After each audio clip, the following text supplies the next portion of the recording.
Hello and good morning students. अपनी पिछली class में हम चतुर्थः पाठः शिशु लालनम पढ़ रहे थे। आज हम इस पाठ के आगे का भाग पढ़ेंगे। तो हमने पढ़ा था कि किस तरह से जो लव और कुश हैं अपने पिता का नाम वे नहीं बताते हैं, और वो क्या कहते हैं कि हमारे पिता का नाम क्या है कि ये निर्दयी। तो निर्दयी कौन कहता है? तो जब विदूषक पूछता है कि एवं तावत् पृच्छामि निरनुक्रोश इति क एवं भणति, वो कहते हैं कि निर्दयी ऐसा कौन कहता है, आपके पिता को इस तरह से कौन संबोधित करता है? तो कुछ कहते हैं अम्बा, अर्थात मेरी माता उनको निर्दयी कहती हैं। तो विदूषक कहते हैं किम कुपिता एवं भणति उत प्रकृति तथा। तो ऐसा वो क्रोधित होकर कहती है? क्या आपकी माता इस तरह से आपके पिता को संबोधित करती हैं तो क्या वो क्रोधित होकर कहती हैं या फिर स्वाभाविक रूप से?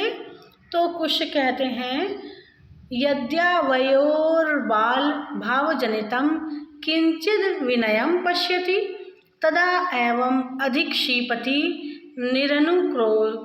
निरनुक्रोशस्य पुत्रो माँ चापलम इति।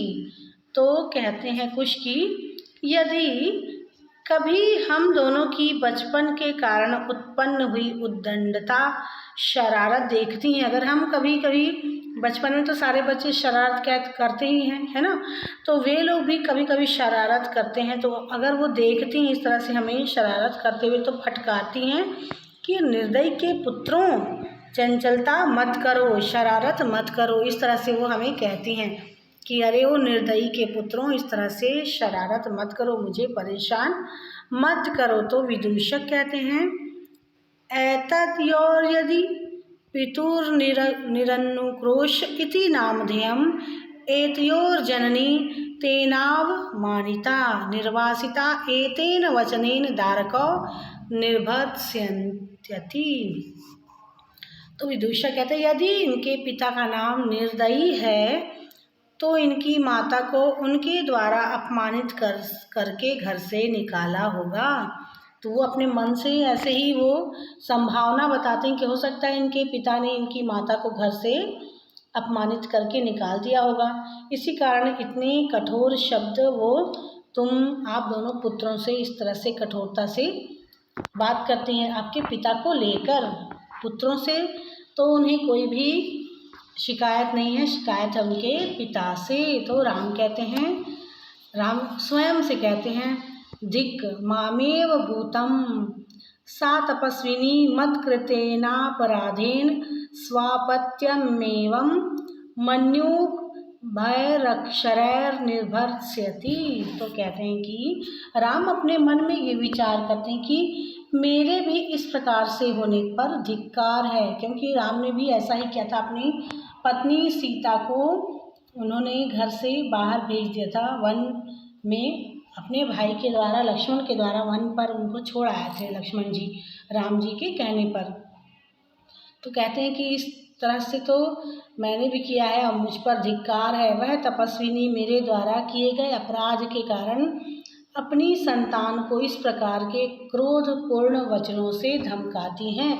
अब वो जो राम जी हैं वो जान जाते हैं कि ये उनके ही पुत्र हैं और उनकी ही पत्नी सीता है जो इनकी माता हैं, और इस तरह से वो क्रोधपूर्वक अपने पुत्रों से कहते हैं कि तुम अपने पिता के जैसे निर्दयी मत बनो, ऐसा कोई भी कर्म मत करो जिससे कि किसी को क्रोध आए।